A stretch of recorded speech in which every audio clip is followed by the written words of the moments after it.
Cerberus narrations. Because who needs sleep anyway?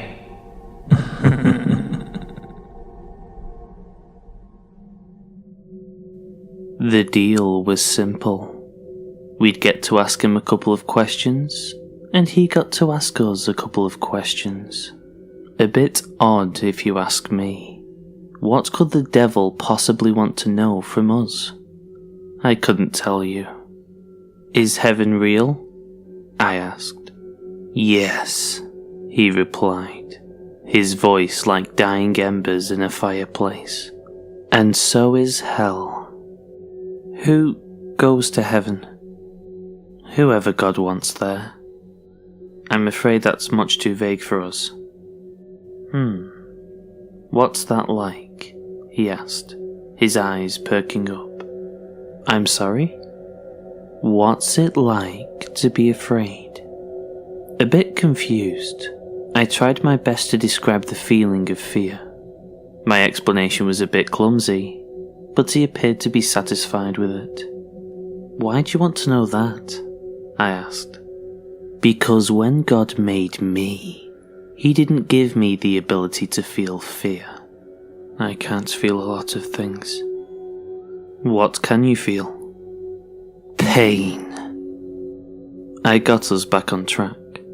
Can you elaborate on your answer from before? About heaven? Of course. Heaven is open to all of God's creations, whatever they do. I breathed a sigh of relief. When I was called in, the people in charge told me that my primary objective was to secure information on how humanity could get to heaven. With that sorted, anything else I gathered was a bonus. Are you going to heaven too? Since you were created by God, I asked. I could, but I won't, he replied. Why? Because I committed the most egregious sin. I did something only God was supposed to do. What's that? I tried to create angels. They didn't work out. My angels were made in my image, so I guess I'm to blame. All they do is cause suffering and destruction, so God said they had to go to hell, to suffer for an eternity. You mean the demons? Yes, I guess I do. I couldn't go to heaven, not while my creations were suffering, so I decided that when the time came, I would travel to hell and suffer with them.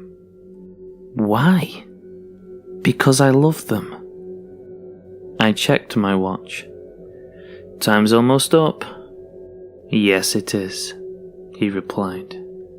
I have to go back and get debriefed, I said, preparing to leave the facility. They'll be ecstatic when they get the good news. And what might that be? That no matter what we do, we're going to heaven.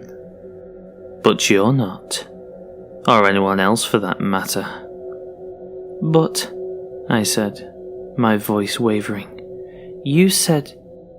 I know what I said, my child, but you're not one of God's creations, he said, with a tone I would mistake for sadness if I didn't know better. You're one of mine.